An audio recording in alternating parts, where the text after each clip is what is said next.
Hello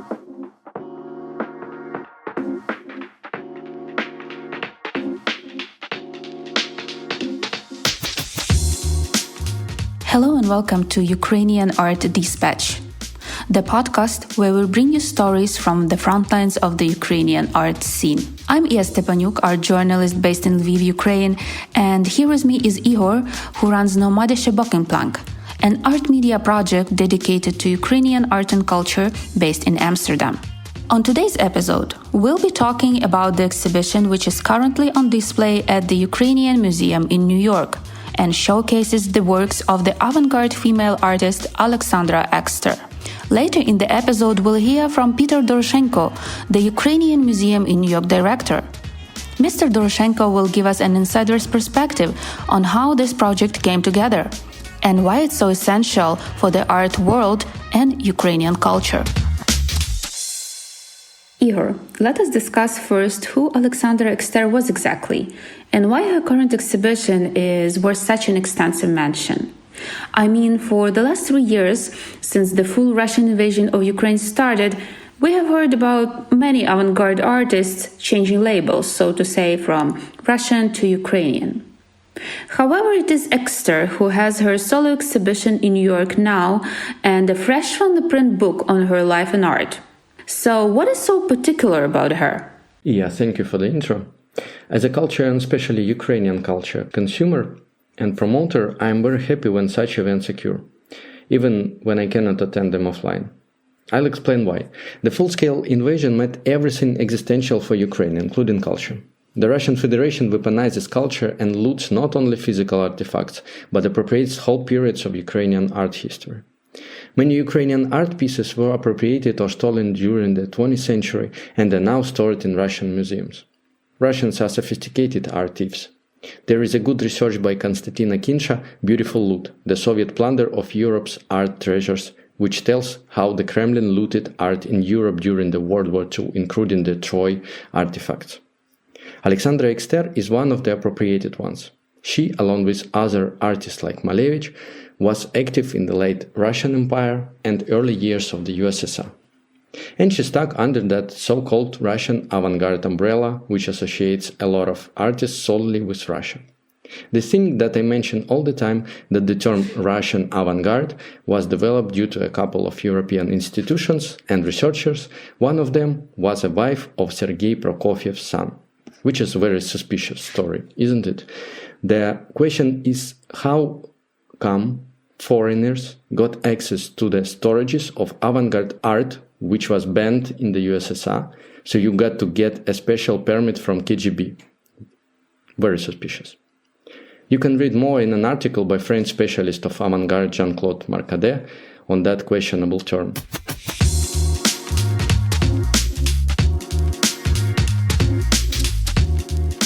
So let's get back to the Exter.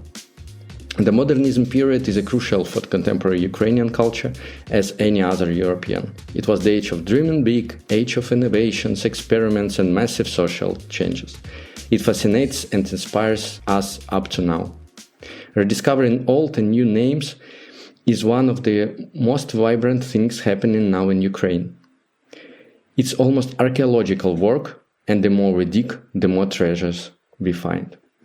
So bringing back to our heritage is very important to Ukrainian people all over the world. It helps us to rediscover our identity, include in the whole spectrum of ideas and creative products.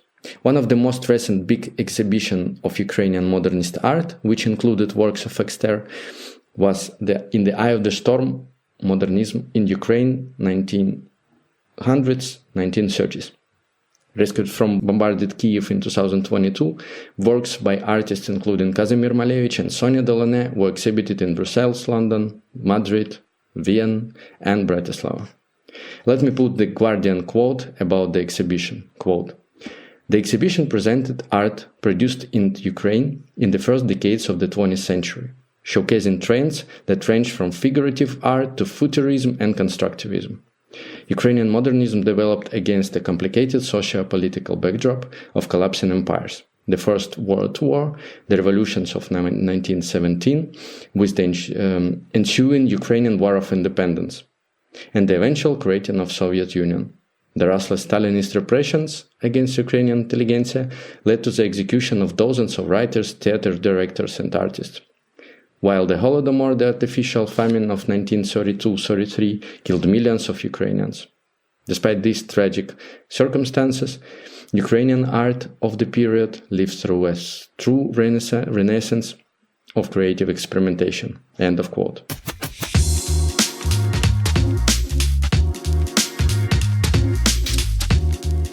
So Alexandra Exter's legacy is connected with periods of obscurity until the exhibition in Paris in 1972 reignited interest in her pioneering oeuvre. However, in the 60s and 70s were also the years of development that mentioned Russian avant-garde. So Exter got that misperception despite her clear, however consciously forgotten by Russian academia, Ukrainian identity. This exhibition, which is now happening in New York, is one of those events that get back us to the reality. The fact that it was opened by Volodymyr Zelensky highlights the importance of the process of getting our art back. Of course, he didn't come to New York with a purpose to visit the event. The war is the first priority. But he dedicated time to bring attention to the opening. There are a few notes of Alexandra Exter that I find interesting. First, her name. Unfortunately, Alexandra has the Russian pronouns. This thing is too late to change. It's brand now like Malevich, Archipenko, or even Boris Mikhailov. Now surname. You may hear two types of pronouncing. Exter and Exter. Here is the explanation. Her husband's surname was Exter. But when she moved to France, it was changed to a French manner, Exter. And this highlights her international scale. It went through Kiev, Moscow, Odessa, Paris, Venice, and Rome. Everywhere she found the most advanced ideas in art and practiced them. She was introduced to Futurism in its epicenter, Italy, in Rome. And here we get to her peculiarities. Her Cuba Futurism was colorful, while Cuba Futurism was mostly monochrome. That is the influence of Ukrainian colors, which affected almost all artists connected with Ukraine, including Kandinsky. Jean-Claude Mercadet wrote that Exter Cuba Futurism transformed into Baroque, which is also interesting insight. It's not so obvious, but contemporary Ukrainian culture is rooted in Baroque, from classical music's origins to the essence of Nikolai Gogol's writings and art, of course. So to get back to colors, I need to mention Verbivka phenomenon. It was a small Ukrainian village where Exter organized workshops where peasants did suprematist embroidery or home textiles. It became a cult place. She took a few of Malevich's sketches and started the production. Malevich also took part in the process along with other famous artists. The products were sold in Ukraine and European capitals. Here they explored folk art, which overall influenced avant-gardists in Europe, because folk art is highly abstract. Another crucial direction of Exter's practice was theater. The exhibition's name, Alexandra Exter, The Stage is the Word, refers to the theater, obviously. She worked in Kiev, along with other Ukrainian artists in the theater, which was the most innovative public space in the pre-cinema era. She created costumes and decorations for experimental plays, and she was very influential. So few words about her heritage and the influence she had on others. Ukrainian researcher Dmytro Karpachev claims that Exter influenced L. Lisitsky. There is an apparent change in his practice after their interactions. Her paintings inspired the decoration of the cabinet of Dr. Caligari, famous silent movie. Interesting fact that Exter created a dress uniform even for the Red Army in 1920s. Afterwards, she successfully escaped the USSR, which saved her career and life. In 30s, the art, as we see it following European tradition, was killed in the USSR, along with a lot of artists, writers, thinkers, and other people. Kremlin tolerated only propagandist socialist realism and invested only in those who collaborated with the regime. So now Iya will give more information about the exhibition.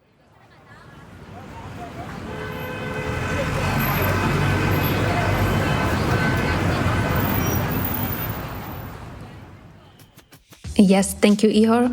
Now let me take our listeners on a journey to the heart of Manhattan, where one exciting exhibition is making waves.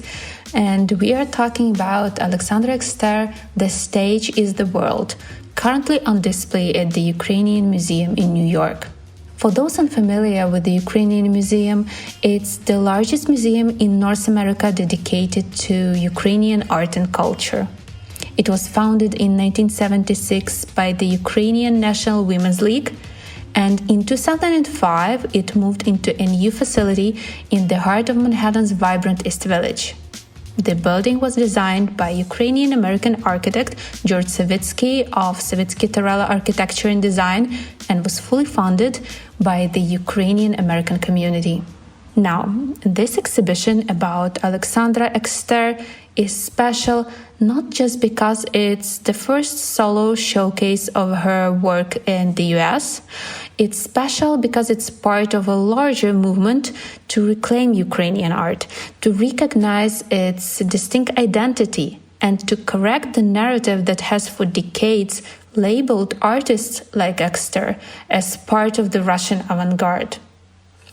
Peter Doroshenko, the director of the Ukrainian Museum in New York, told me that they are already planning another 2 exhibitions of this series dedicated to Vladimir Tatlin and Kazimir Malevich.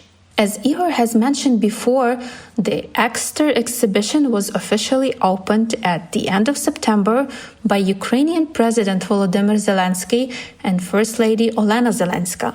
They were in New York for the United Nations General Assembly and took time to celebrate this cultural milestone. President Zelensky said, and I quote, "Today we continue the decolonization of Ukrainian art in New York.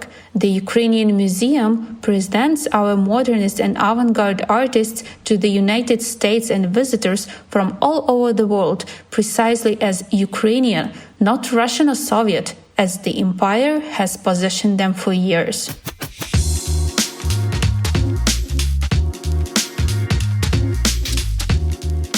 You may have seen Alexandra Exter's work before, maybe at various exhibitions across Europe and in the US, but too often her art has been shown under the label of Russian avant-garde.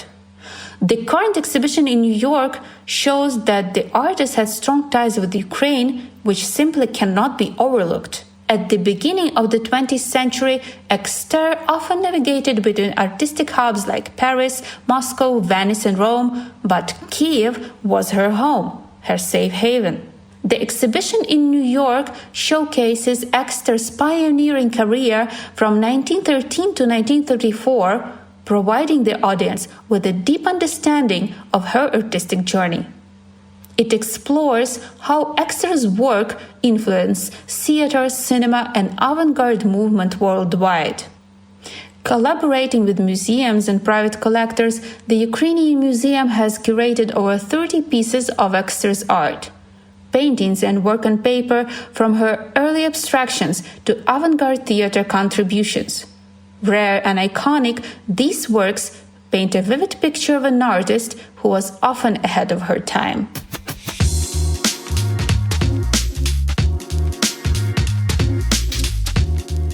For those of you who want to dive even deeper into Exter's world, the museum prepared an exhibition catalog. It includes insightful articles about Exter's life and artistic legacy. And now, let's hear from the curator of this exhibition and director of the Ukrainian Museum in New York, Peter Doroshenko. Peter, thank you for finding time to talk to us today. Alexandra Exter, The Stage is the World exhibition is nearing its end, and I want to ask you how American and international audience took it. As the curator of this exhibition, I believe you can see and feel visitors' reactions and hear their thoughts maybe. Please tell us more about what was happening in the Ukrainian Museum for these last 2 months. Well, this was a highly unusual exhibition for us because over the last 2 years, maybe it's even now 2.5 years, we've started an initiative on decolonization. And when the war broke out, there was a lot of interest in Ukrainian artists and Ukrainian art, and everything for non-informed visitors and audiences seemed to be Russian. And so they were constantly thinking Ukraine was part of Russia, following Russian propaganda, or just confused. So we started doing a series of exhibitions, and Alexandra Exter is the first major exhibition to set the record straight. So it's very much a Alexandra Exter exhibition, and we borrowed works from the Museum of Modern Art, private collectors, both in New York and Europe, to organize this exhibition, which is basically from 1916 to 1930, and showing her work and talking about her history. A lot of people don't know her work well in New York, because she's never had. This is the first major exhibition of her work. Mm-hmm. The last exhibition to be shown was at the New York Public Library of 12 drawings in 1972, and those works were lent by Simone Lissom, her friend, Ukrainian artist, her friend and executor of her estate after he moved to New York. So there was very little information in New York about her work.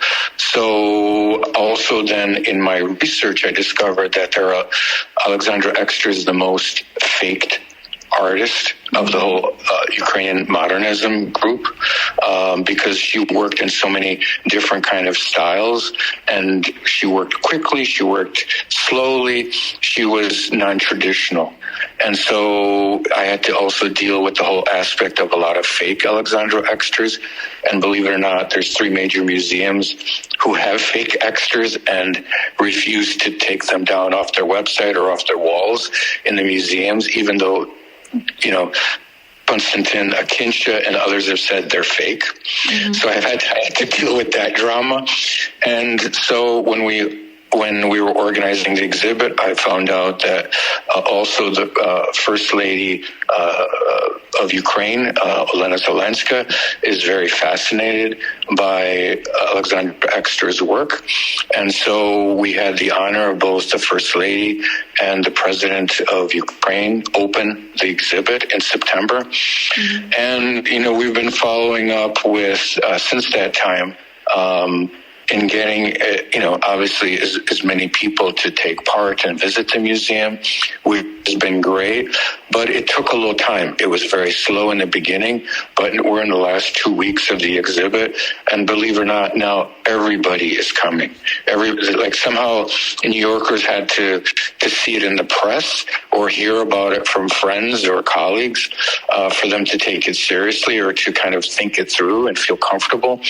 But now I would say that all curators, museums, critics are now coming and celebrating the exhibit. So it's a very different kind of exhibit for us, and it's also for me an interesting aspect of how contemporary modernist Ukrainian work, how people perceive it in New York City.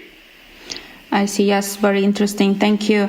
And I believe you already started talking about this just a minute before about the perception. So my next question is, in the last 3 years, I think, when talking to Ukrainian historians, art historians, curators, researchers, I often heard from them that one has to tread lightly, so to say, when doing projects about Ukrainian art and its decolonization, doing projects abroad, I mean, so as not to scare the audience with too much new information and not to provoke sharp criticism from the old academia. In your opinion, what are the challenges, what are the hardest things for the museum institutions and for the curators when we are talking about international art projects related to Ukrainian art and its decolonization? My whole life, since university, I was always told that the great Ukrainian artists were always Russian, and it was painful. When the war started and this window opened up for this dialogue again, and I'm only speaking from an American perspective, and to a certain extent European, because I lived in Europe, in England and Belgium for 9 years.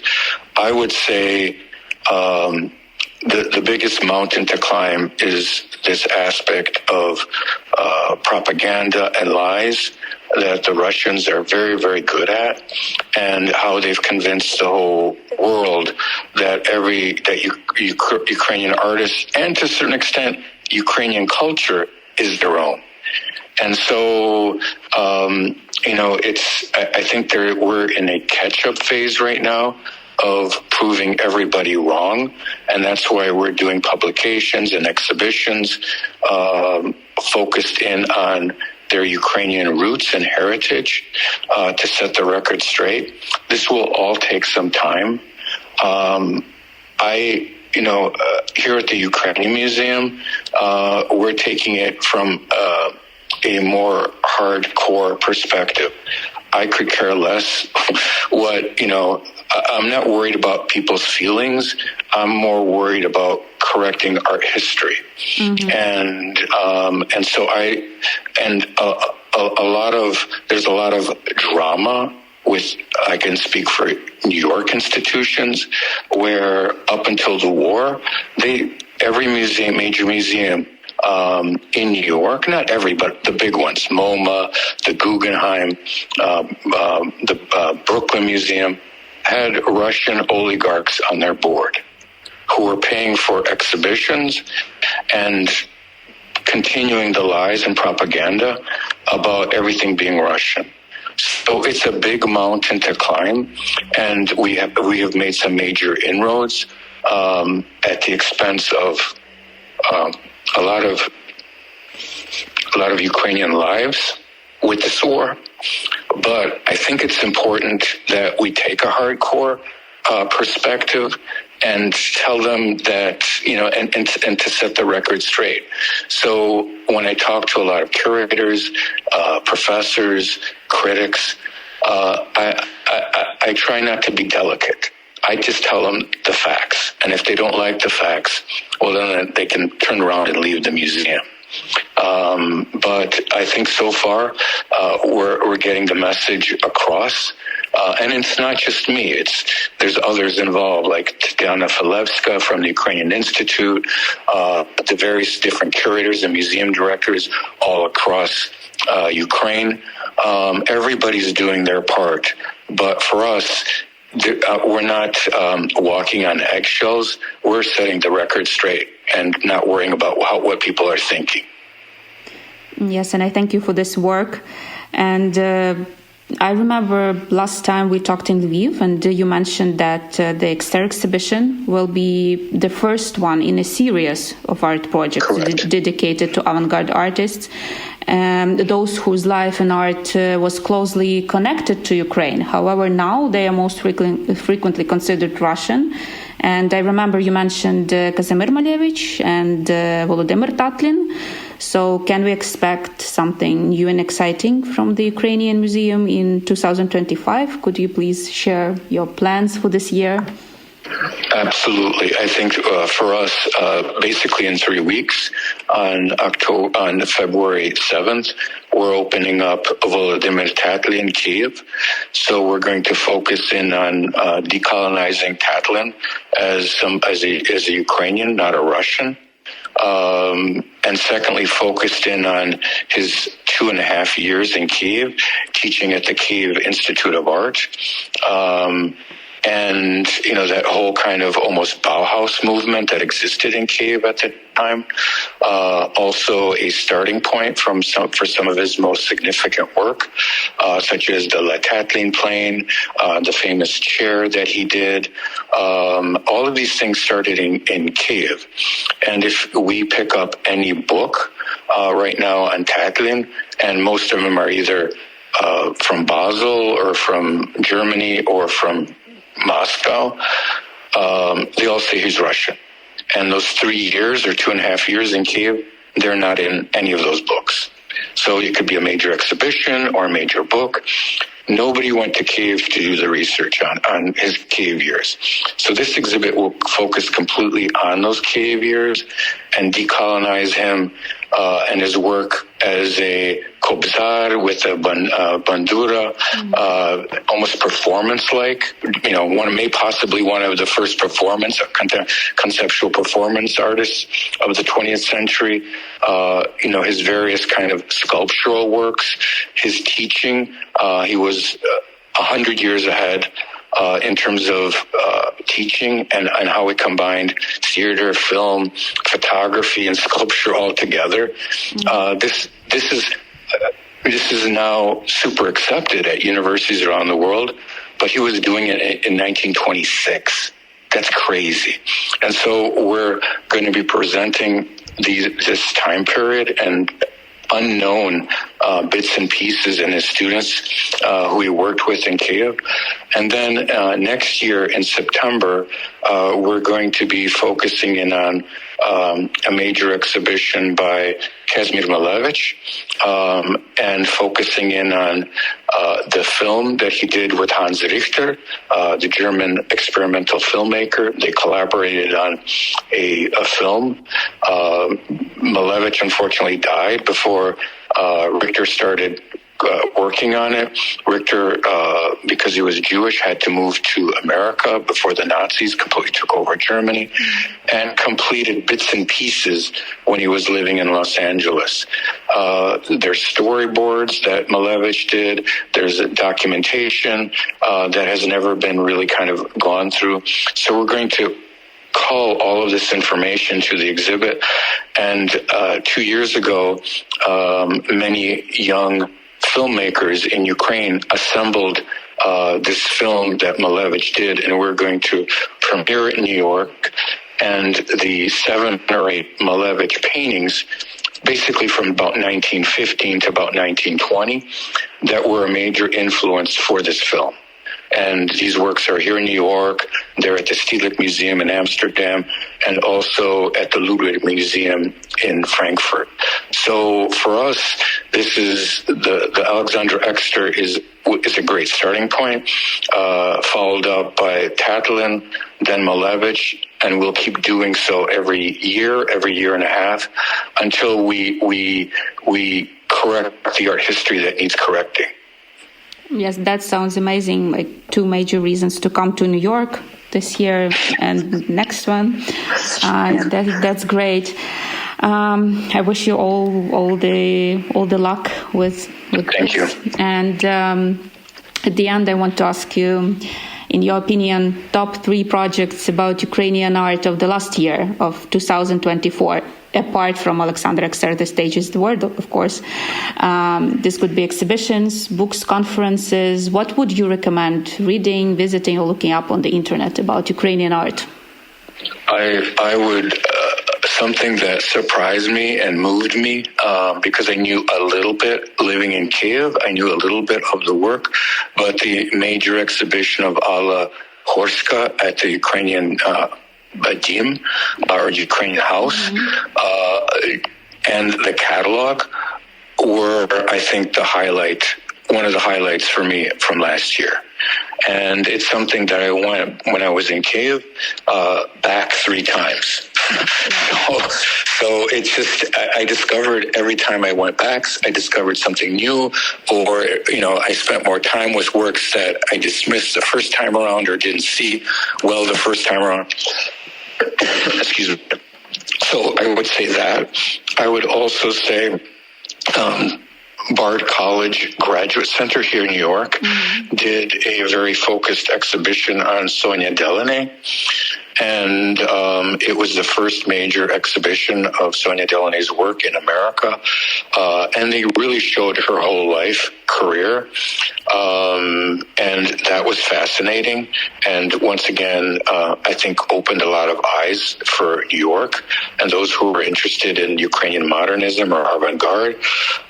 And it wasn't a large exhibition, but it was very detailed and very precise, which was exciting. And the catalog is extremely impressive. really great. And then lastly, last summer also at the Ukrainian Museum or Ukrainian House in Kiev, I saw the exhibition Material Matters. And that was also an exhibit that, as a museum director, somebody who curates a lot of exhibits, I was really drawn to so much of the work, which really kind of was on a fence dealing with materials such as cloth or fashion, and then the whole aspect of design and art. And once again, I went back 2 or 3 times, also always discovering and seeing things such as even Maria Primachenko embroidery, and the list goes on and on. A lot of younger emerging Ukrainian artists. It was a well-curated exhibition, and there were a lot of discoveries, and that's what exhibitions should be. Everybody, even including old men such as myself, who've been involved so many years to discover things. That's why people should be going to see shows and exhibitions. Yeah, those were some great exhibitions, for sure. Yes, thank you, Peter. Thank you for your answers. Thank you for your time. And we'll see you in New York, hopefully. Yes. on Volodymyr Tatlin exhibition and Kazan after. Thank you. Thank you.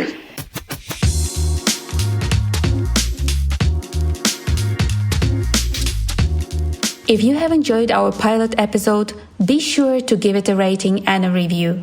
It will help more people find it and hear about Ukrainian art. Thanks for listening.